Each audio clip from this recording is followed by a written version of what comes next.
There is a book in the Beinecke Rare Book Library at Yale University. It is 600 years old. It is written in a language no human being has ever been able to read. It is full of pictures of plants that do not... The book is 240 pages of vellum. It contains 240,000 characters in an unknown script. It includes more than 100 illustrations of plants that no botanist has ever identified. And the people who have failed to crack it include two of the most accomplished code breakers of the 20th century. File 3. The Voynich Manuscript. Tonight on Conspiracy Theory Files, a manuscript that has defeated code breakers, linguists, botanists, and computer scientists for the better part of a century.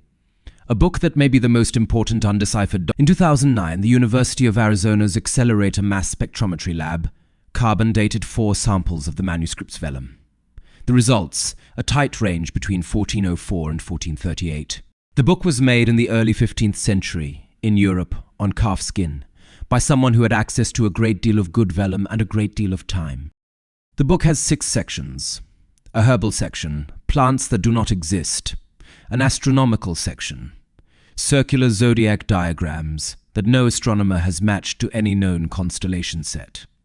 A biological section, small unclothed female figures bathing in green water inside elaborate plumbing systems. A cosmological section, a pharmaceutical section, and a section of recipes, the only section where the script is short enough to almost be readable, almost. 113 illustrations of plants. Most of them have a stem, leaves, a flower, and a root system rendered carefully enough that a working botanist of the era should have been able to identify them at a glance. In the biological section, dozens of small unclothed female figures sit in interconnected pools and tubs of green water, joined by curving pipework. Some scholars read this as alchemical symbolism, some read it as crude anatomy. Some read it as a metaphor for the human reproductive system. Nobody can read the text that surrounds them. We do not know if they are bathers, patients, goddesses, or something else. The cosmological section centers on a 6-page foldout, the famous 9-rosette diagram. 9 connected circular drawings, each containing castles, suns, winds, spiraling abstract patterns. It looks 600 years, 0 confirmed translations. The first historical owner we can identify with certainty is Holy Roman Emperor Rudolph II of Bohemia. He is the great late Renaissance occult collector. He keeps astronomers and alchemists at his court. He buys the manuscript, sometime in the early 1600s, for 600 gold ducats, the price of a small country estate at the time. He is told the book was written by the 13th century Franciscan philosopher Roger Bacon. He believes it. In 1666, the manuscript passes into the hands of Athanasius Kircher, the Jesuit polymath, the man who claims to have deciphered Egyptian hieroglyphics. Other scholars send him samples of the script. Kircher writes back insisting he can read it. He never publishes a translation. The manuscript stays in Jesuit hands in a Jesuit library outside Rome for the next 250 years. 250 years in silence. In 1912, a Polish-Lithuanian bookseller named Wilfrid Voynich travels to Villa Mondragone in the hills outside Frascati, Italy. He is offered, by the Jesuits in residence, a chest of old books. Voynich takes the book to America. He shows it to philologists, code breakers, occultists, intelligence officers.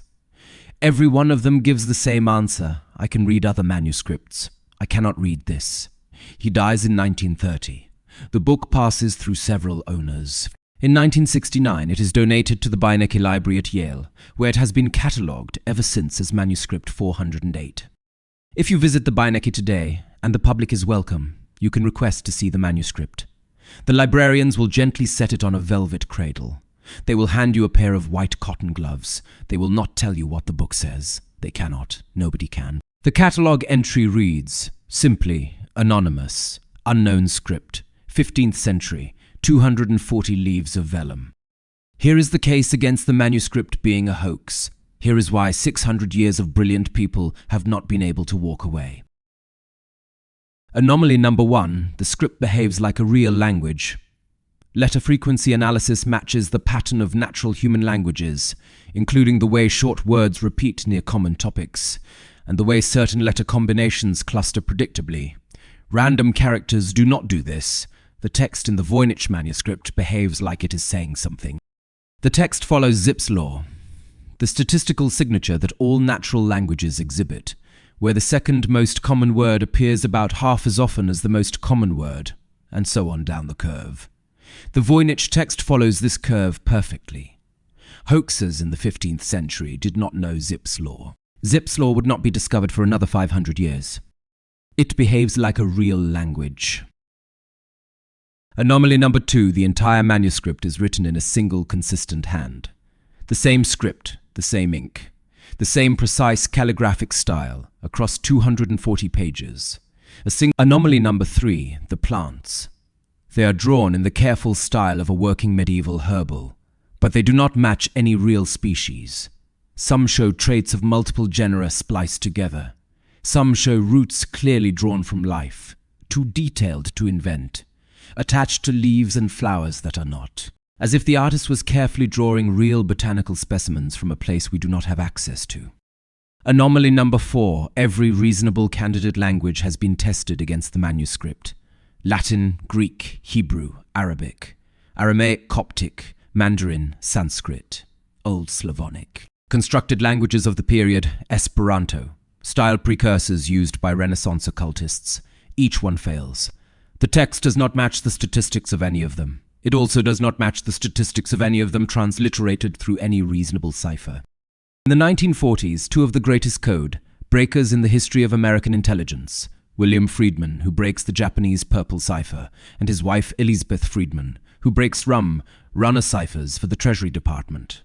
Both spend years on the Voynich Manuscript. Both retire defeated. Friedman, in his last paper, calls it an artificial language constructed by someone with a great deal of time and a great deal of mathematics. He does not say he has read it. The two greatest American code breakers of the 20th century, both defeated.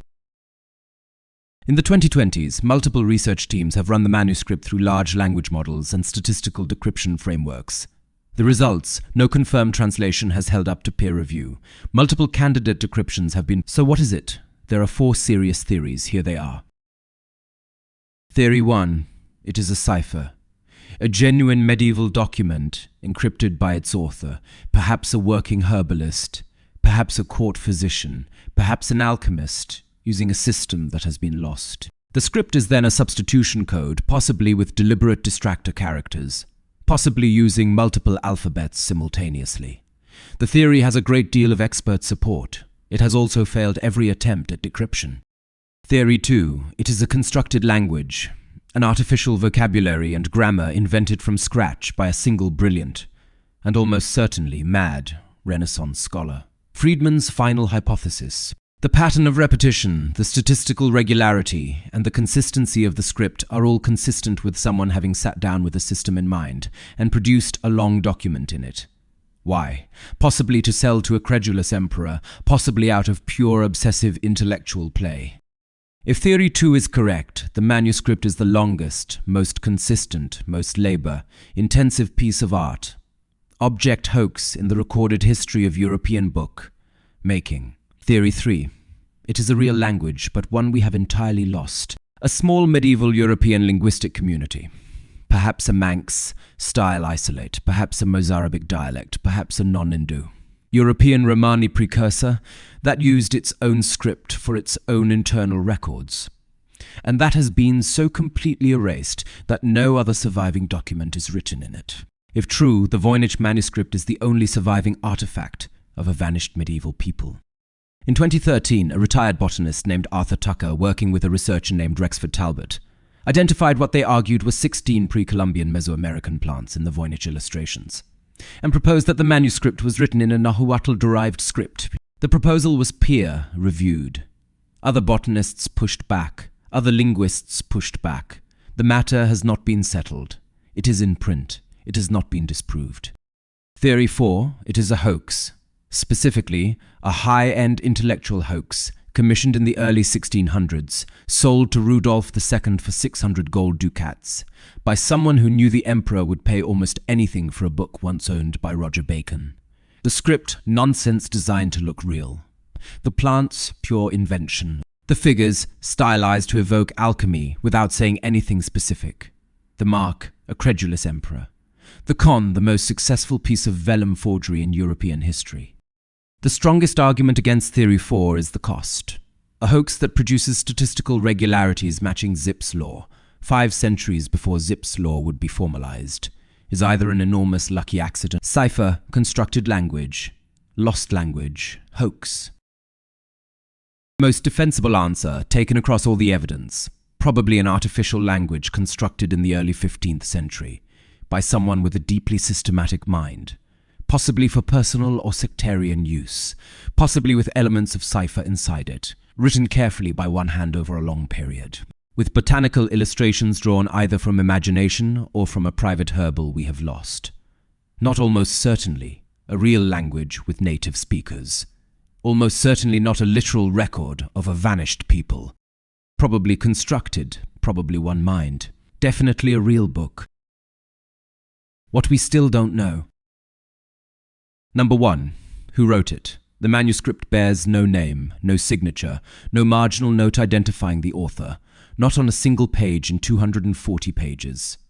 We do not know whether the writer was a man, a woman, a priest, a heretic, a scholar, a noblewoman, a scribe, or a mountebank. Number 2. What it says. After 600 years of work by some of the most brilliant minds in cryptography, linguistics, computational science, and botany, we do not know. Not one sentence. Number 3. The plants. 113 of them. Each drawn with the care of a working herbal. Almost none of them match any known species. We do not know whether they are imagined, hybridized, geographically remote, or extinct. Number 4. The bathing women. We do not know who they are. We do not know what the pipework between their pools represents. We do not know whether they are bathers, patients, anatomical models, deities, or symbols. 16 serious art historians have written 16 different explanations for the same set of pages. Number 5. The 9 rosettes, the cosmological diagram. The most argued over page in the entire manuscript. It looks like a map. It is not, as far as anyone can tell, a map of 5 questions, 600 years, no clean answers. The single most important thing the Beinecke Library has ever done with the Voynich Manuscript was, in 2015, to put it online. The entire 240 pages, digitized in extreme high resolution. Since 2015, the manuscript has been more closely studied than at any point in its history. Online communities of amateur cryptographers, retired professors, computational linguists, and obsessive hobbyists pore over the Beinecke scans. Every few months, somebody on a forum announces a breakthrough. Every few months, somebody else takes it apart. The book is, for the first time in 600 years, the property of everyone. The book belongs to everyone now. If you sit at the Beinecke and turn the pages slowly, you will find what every reader has found for 600 years. Beautiful script. Strange plants, women in green water, stars and circles and lines and patterns. And, somewhere inside 240,000 characters, either a meaning we have not yet earned the right to read, or a centuries, old performance of meaning, executed by a single mind whose name has been gone from the world for so long that the book is now the only thing left of them. Meaning, or the performance of meaning. We cannot in 2026 tell the difference. The library closes at 5. The lights dim. The marble walls stop catching the sun. The book in the central glass vault, manuscript 408, sits on its shelf in the dark. Somebody once said something. If you want to read more and to look at the manuscript yourself, 3 things. First, go to the Beinecke Rare Book Library website. Search Miss 408. The entire scanned manuscript is free. Second, read the Nicholas Gibbs article in the Times Literary Supplement. A famous 2017 translation that was, within weeks, taken apart by linguists. It is a good entry point to the literature, including its limits. Third, the Yale exhibition catalogue. It is the cleanest English language summary of the academic state of the question. Free to read, just not legible. Rudolph II believed the manuscript had been written by Roger Bacon. He was almost certainly wrong. The vellum is 200 years too young, and Bacon's actual writings are all in clear medieval Latin. But Rudolph's belief is, in its way, useful. Because for 600 years, almost everyone who has looked at this book has wanted desperately for it to have been written by somebody they have heard of. The truth is almost certainly less satisfying. Somebody, a scribe, an obsessive, a sectarian, a forger, a quiet European in the 15 years between 1404 and 1438, sat down with a quill, a great deal of vellum, and a system. They wrote out a long book. They left no name. 600 years later, that book is the most read, unread book on earth. The most read, unread book on earth. The book has waited 600 years already. It can wait longer. If anyone is going to read it, it will be probably eventually somebody with more compute than we have now, more medieval, paleography training. Hold a page of the Voynich Manuscript up to a window. The afternoon light passes through 600-year-old vellum. The script, which has defeated every reader who has ever opened the book, is exactly as visible as the day it was written.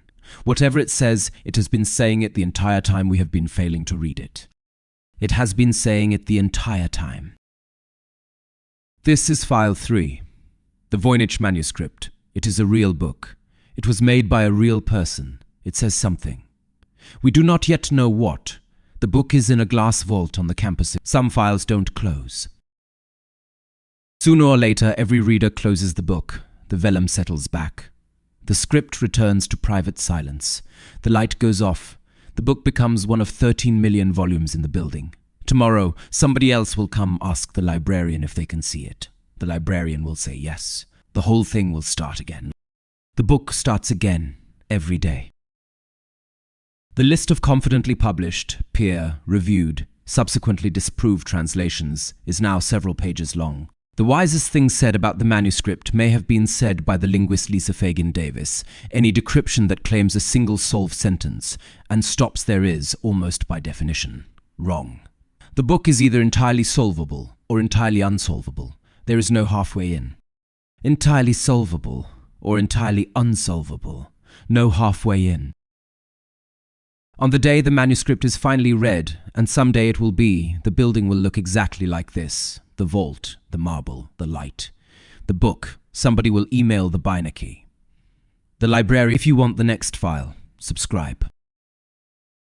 This is File 3, the Voynich Manuscript. The library closes at 5. The book stays, we do not.